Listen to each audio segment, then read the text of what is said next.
The investigator said, ma'am, please help us with anything you might know. And she was like, my son ain't had nothing to do with this. Now Sheila has no idea that Asia is coming home. To Alexis, and Alexis said that Napoleon was her new boo.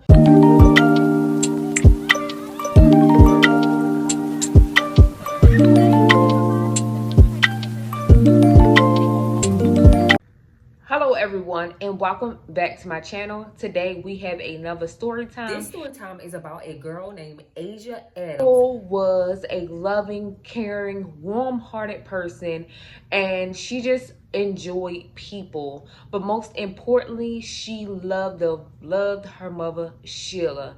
Now, Sheila was basically Asia's best friend.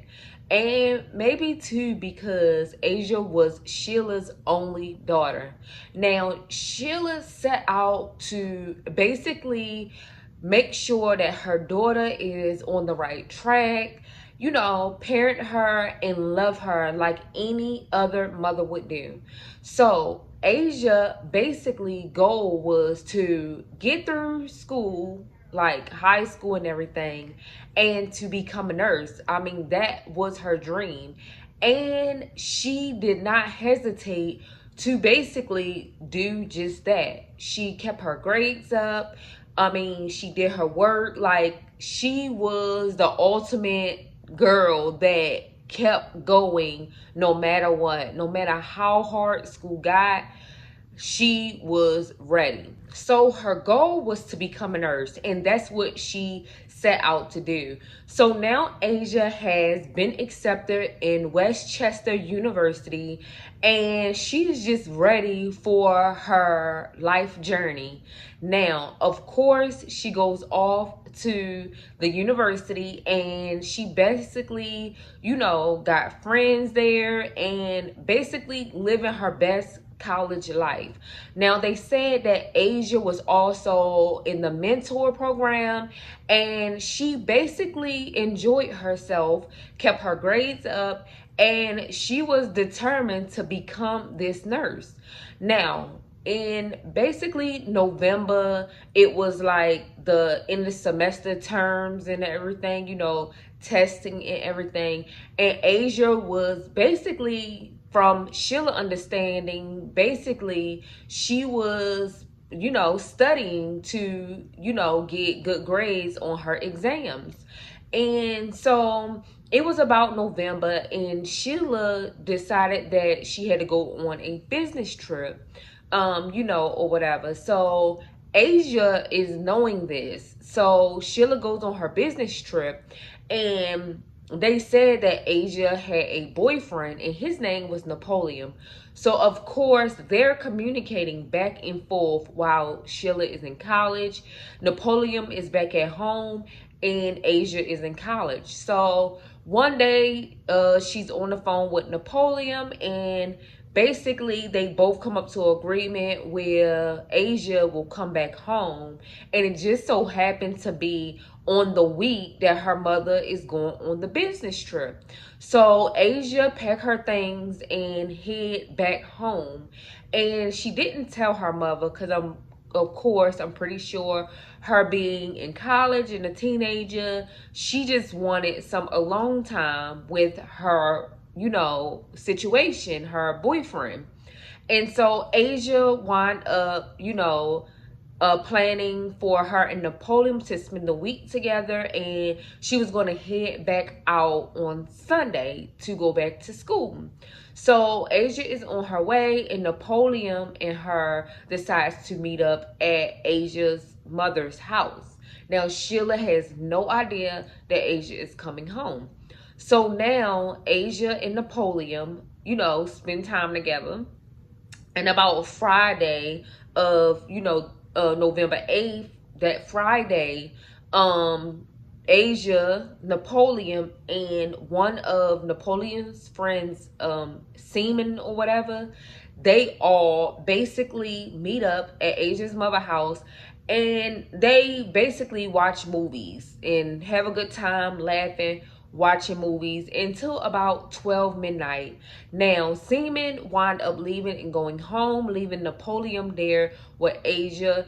And Asia and Napoleon was there, and then Seaman showed back up the very next day. Now, Napoleon, Seaman, and Asia wound up going out later on that Saturday out to the club, and they all seemed to have a good time. But in the mix of it, Asia's best friend wound up calling her, and she was like, girl, I want to see you before you leave. What do you think about that? We can go out, have some drinks, have some girl time.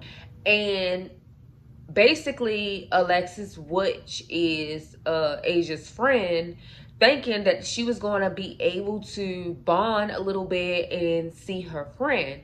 But she stated that the phone just got snatched away, you know, without an answer from Asia. And Napoleon gets on the phone and, oh no, she's spending time with me. So again, like, Alexis, like, okay, this was not me your conversation, but okay.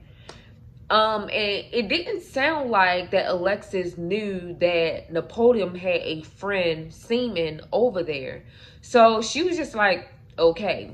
But now Asia, Napoleon, and Seaman goes out to this club, hang out, and Seaman said he leaves Asia and Napoleon there. So now it's well into Sunday, and Seaman comes back over. Like, at this point, bruh, I thought it was Napoleon and Asia's time. Like, why you kept showing back up? But anywho, he showed back up, and they was all, you know, talking, having conversation. And then eventually Asia about to go up the steps, and she turns back around and let Napoleon and Seaman know, I gotta start getting ready to pack. I gotta head back to school because class starts back Monday. She was determined to be this nurse, and nobody was going to stop her at all. So then she goes upstairs and start packing. And while she was upstairs, Napoleon and basically Seaman is plotting. And Napoleon is like, I really want to kill her. And Seaman like, bruh, like, what are you talking about? And he goes like, yeah. And Seaman kind of brushed it off. But at the same time, in the back of his mind, he was like, I hope he ain't serious. But nevertheless, he brushed it off. Now, Asia comes back down the steps, and she was like, yo, we gotta go. Like, I had to set the alarm. Like, we gotta go. So then, here comes Napoleon, like, wait. So by the time Asia turns around to try to figure out why he's wanting to wait when she already told them the deal, she turns around and Napoleon hits Asia over the head with like a vase. Asia falls to the ground, and automatically Napoleon starts to stab her, like stab her repeatedly in the chest. And Seaman is just standing there looking shocked until Napoleon said, bruh, help me, like, help me. So he's like trying to help Napoleon, and basically Napoleon gets Seaman to try to drag Asia down into the basement. They wind up getting her down into the basement and setting her up into a chair. By this time, Asia is basically coming back to, and she was like, what's going on? Like, why are you doing this? Are you going to kill me? Basically begging and pleading for his life, but at the same time hoping he would have some type of feelings, or like just completely stop or feel bad. Plus, she was thinking he really loved her. So she was just basically begging for him not to kill her and asking him to please tell her why he is doing this, because she don't understand. Like, she really loves Napoleon, and this is a shock to her. But nevertheless, he winds up like coaching his friend Seaman into slitting Asia's throat. So he basically slit Asia's throat and then took the shovel and hit her. This is what Napoleon did. he took a shovel, and the metal part of the shovel, he hit Asia with all his might, knocking her teeth out. Like, literally. Like, this is not even a sign of love. This is pure hate at this point. And it's sad because it's like he really didn't love her at all. So then they both hurry up and take her stuff out of her purse and everything and run out of the house. So they run out of the house, and basically the next day they wind up coming back to the actual scene. And they wind up staying at a friend's house, you know, after they did all of that, but wind up coming back the next day.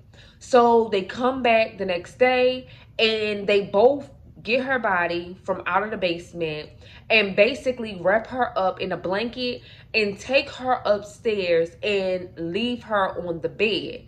Now, Napoleon tells Seaman to go ahead, get out the house, like get enough evidence as possible, stuff that, you know, say that we were here, like get it all, gather it up, put it in a bag, and you go outside and wait for me. So that's what Seaman did. So Napoleon basically light a match and basically set the house on fire. So Seaman says he wound up seeing smoke and everything. So he hurried up and got out of there. Seaman hurried up, got out of the house, and basically left the house and the body on fire, basically. So neighbors start seeing like the house on fire. And basically Asia grew up in a neighborhood where neighbors knew who lived in whose house, like who was a babysitter. Like she was in a community where everybody knew everybody, or if something was going on, people was going to know. So at this point, a neighbor sees basically Sheila's house on fire. And some of them already know that Sheila is out of town and her daughter Asia is off to college. So everybody's automatically assuming that nobody's in the house, but the house is on fire. And they called 911, one of the neighbors, and state that, you know, Sheila's house on fire, and they think that she's out of town. So now police and everything get there, and they finally, you know, get the fire like under wraps and stop it enough to be able to go in the house and realize that it is a body in the house. So now that they realize it's a actual person in the house, they start to go question neighbors. Like, do you know if Sheila was here? Like, we found a body, like, and every neighbor was convinced Sheila was still on her business trip. So then they start saying, well, do she have any kids or anything? And one particular neighbor was like, oh no, Asia's not there, she off to college. Like, this neighbor was pretty sure that the body was not Asia's because she's supposed to be at college. So now they said, y'all have to get in touch with Sheila. Like, we had to find out like what's going on.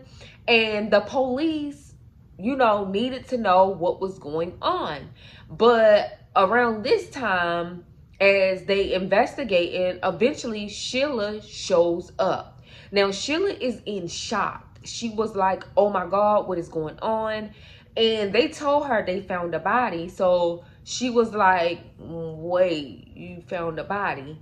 Instantly, Sheila says that she knew in her heart that it was her baby girl, it was her daughter Asia, and plus that's the only one that would really have access to her house and her alarm system, her security code. So basically the police now goes in, kind of investigate a little more, seeing can they find anything with evidence. They turned Asia's body around and realized that her throat had been slashed and she had been stabbed several times. So now they're trying to figure out, was it a robbery gone wrong or like some type of rape? Because also they realized that she had no bottoms on and her shirt was on the side of the bed, and basically she was like wrapped up in a blanket. So they're like something's not right about this, and whoever it was, it couldn't have been a robbery because Asia felt comfortable letting them in. So now police is like on it, and they wind up finding a purse, and Sheila points out that that purse was Asia's purse. Now investigators look in the purse, and there was nothing in Asia's purse at all. And the mother was like, that's not like Asia. She carries her school ID, she carries her car keys, she carries her wallets, like stuff would be in her purse. And I'm pretty sure she brung this with her from school. So now investigators is really investigating. So now they start reaching out to Asia's friends, and Asia's best friend was contacted, and Asia's best friend Alexis basically told police that that Asia was there for the weekend, and she talked to her. And she said when she talked to her, Asia's boyfriend Napoleon basically was with her. But at the same time, the mother gave them Asia's ex-boyfriend's information too. But most likely, Sheila said that Asia and him was not communicating. But of course, police had to investigate it. So first they investigated the ex-boyfriend. The ex-boyfriend had an alibi. He had not spoke to Asia, and it was true what Sheila said about them breaking up before her going to school. Now, mind you, Asia was already in her junior year at the college, so they had been broke up. Now, they basically talked to Alexis, and Alexis said that Napoleon was her new boo, and she was here for the weekend with Napoleon. And she basically expressed that she called Asia to spend girl time with her, and Napoleon snatched the phone from her, automatically shutting her down like, no, she's here with me. So Napoleon was there with Asia. So now detectives was like, well, do you know his last name? Now Alexis didn't know that part, but she also said that she told Asia to be careful with him, and that she didn't trust him, but Asia loved her some Napoleon. And she went on to say that he would tell her little white lies and just tell her little things like, oh, like, I work, but don't even show that he has a job. Or like just little stuff that had Alexis basically figuring like he was a compulsive liar, and that's all he did. And she felt like he was kind of controlling. So now at this point, police got a person named Napoleon name. They just don't have the last name. So they are actually researching to the point where Alexis also realized that it was more information she needed to give. So Alexis called the investigators back up, and she was like, it's something else that I want to mention. The day that I heard that Asia's house was on fire, I instantly felt like it was Napoleon. Like how, why? Like, what's going on? And the detective said, elaborate, like, what do you mean? And she said, because when I got to the scene, once I found out that it was Asia's house on fire, like, I seen Napoleon and somebody else with him, and it looked like his friend Seaman. And so the investigators like, so you literally seen them the same day? And she was like, yeah, and they both had like plastic bags leaving from the area. And instantly investigators feel like they have something. So now they're trying to figure out who is Napoleon, but without a last name, it began to be hard. So they was like, okay, she saw another guy, Seaman. So they start looking and researching, and bam, instantly they pull up Seaman's picture, and he had been in some stuff, like, but not a lot, but he had been in things. And so they basically found out who he was and his address, and went to his mother's house. And they like, look, ma'am, we're looking for your son. We believe he has something to do with a homicide, and we want to question him. And instantly, Seaman mother was like, no, like, my son have nothing to do with any of this. Like, you need to, like, figure out who did, but not my son. Like, girl, was you there? But the investigator said, ma'am, please help us with anything you might know. And she was like, my son ain't had nothing to do with this. Go talk to his friend Napoleon and his wife. Go talk to Napoleon and his wife. Napoleon has a wife. So instantly they was like, yeah, what Alexis said was true. Like, he had been lying to Asia. He got a whole wife out here. Like, not only did he cheat on Asia, but it lied to her constantly. He has a whole wife, period. So now they go, can you give us, like, the wife name, information, where Napoleon lives? Like, can you give us something? So the mother was like, yeah, I can. Napoleon lived with his wife, and she gave them the address. And it was weird because the address of Napoleon's wife was right around in the same neighborhood that Asia lived in. Well, her mother, Sheila. And so now they like,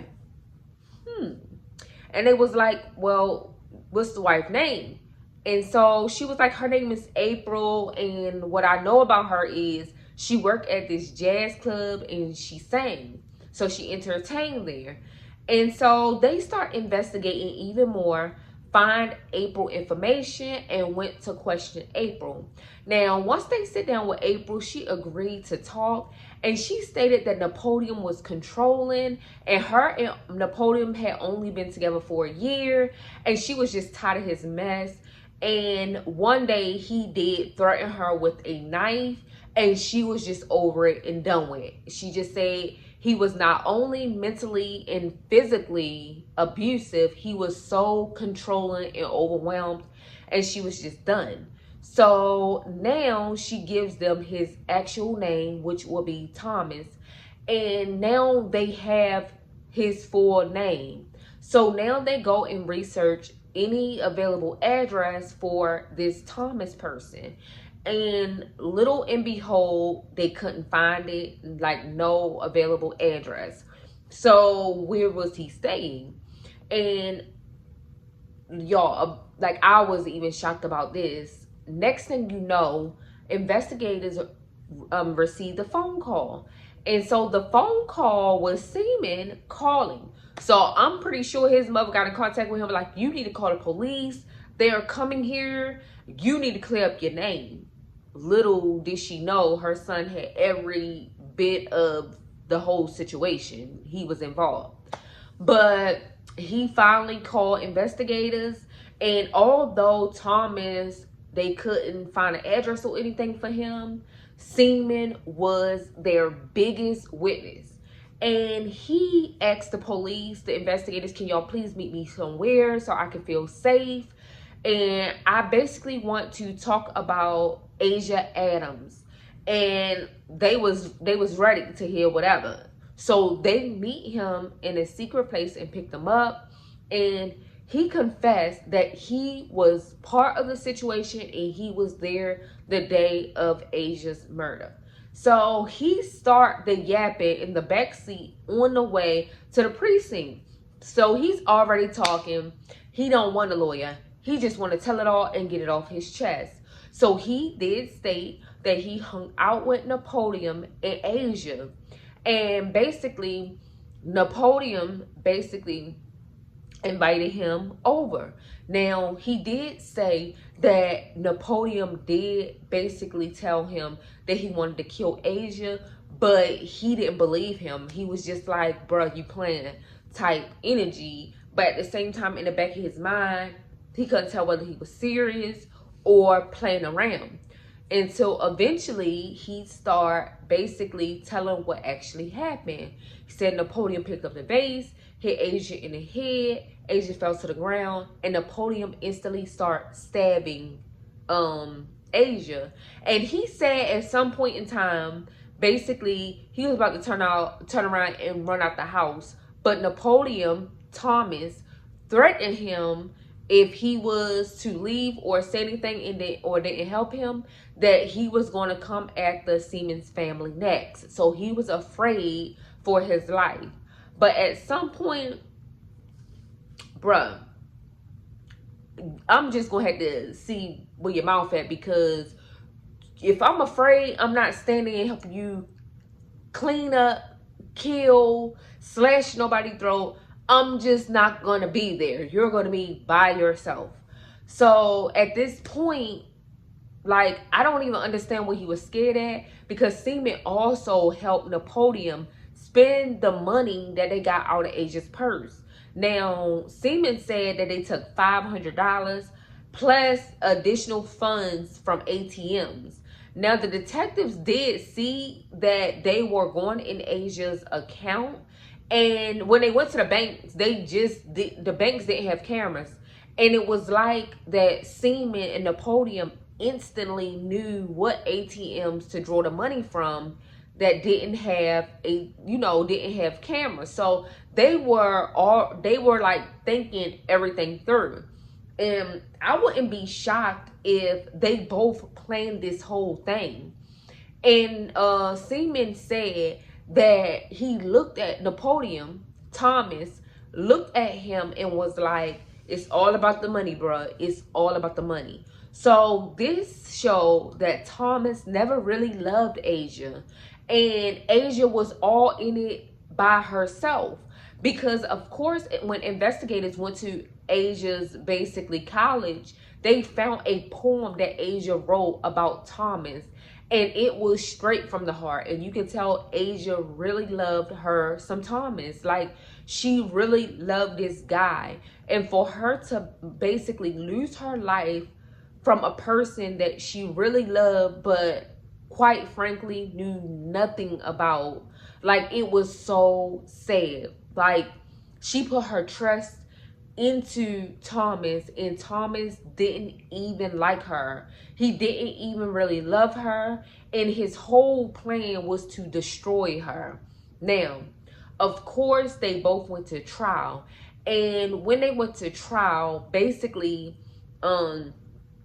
Thomas got life. They wanted to give him the death penalty, but they gave him life instead. And then his friend Seaman wound up getting 20 to 40 years in prison, which I think they both should have gotten life. But I feel like with Seaman, they gave him a little less time because, like, Thomas, like, was the mastermind of it all. And Seaman told exactly everything that happened. So I'm thinking, since he told everything, he got lesser time. But I feel like both of them should have gotten the death penalty, because Asia did not deserve that. And if Thomas really didn't love her, I'm not even going to say if. Thomas really didn't love her, he shouldn't have stringed her on. And it was like, bro, you said it was for the money, but you could have, like, robbed her and left her alive, but you decided to kill her dead, then take her money. It wasn't about the money. You were controlling. You had anger issues, and you didn't really love her, and you lashed out at her. You had so many evil demons and spirits, it wasn't funny. So you guys, I say this to say that it's a mother that is devastated. Sheila is devastated. She lost her only daughter. Her heart is broken, and she had to sit through both trials and hear this over and over again about her beautiful daughter that had a loving, caring spirit, and she had to carry that forever with her. And it's just sad that Sheila has to go through this, all because the person, her daughter Asia, that she loved, and another person took Asia's life. Thomas took Asia's life for granted and really didn't love her. He took this poor innocent girl's life on account of money, but I don't think it was money. Now, Thomas gave this perspective of the whole situation as like, Asia was the aggressive one. She kept arguing back and forth with him, and he just got too angry and couldn't control his anger or emotions. Manslaughter, basically. Like, and then Seaman portrayed this whole thing like, no, Thomas was the aggressive. He planned it. He did it for money. So it was two different sides of the story, but no side gave them the right to take Asia's life. And it's also a best friend that wished like she could have done more or said more to convince Asia to leave Thomas alone. And you know, Alexis had to like live with remembering talking to her friend and basically never being able to talk to her best friend again. And then you have a mother that is just clueless. I mean, y'all, at some point in time, like, it's so like heartbreaking to see especially young women that has so much going for themselves to be in situations that they think someone loved them, but the whole time this person is masterminding, taking them away from the people that truly cares. Now, Asia mother set up a fund called Asia Adams SaveOurChildren.org. And basically, she set this up for females like Asia that is going through these same situations.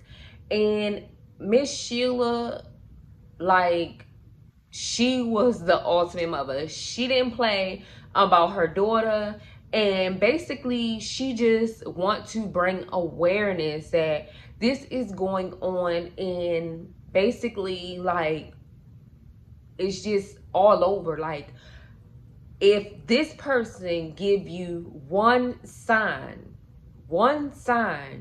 you better run. Like, any red flag is a red flag. But you guys, this story was about Asia Adams, and we hope that these stories bring awareness. But don't forget to like, comment, and definitely to subscribe to my channel for more story times like these. And you guys, remember, the subscribe button is definitely free. Thanks for watching. Peace.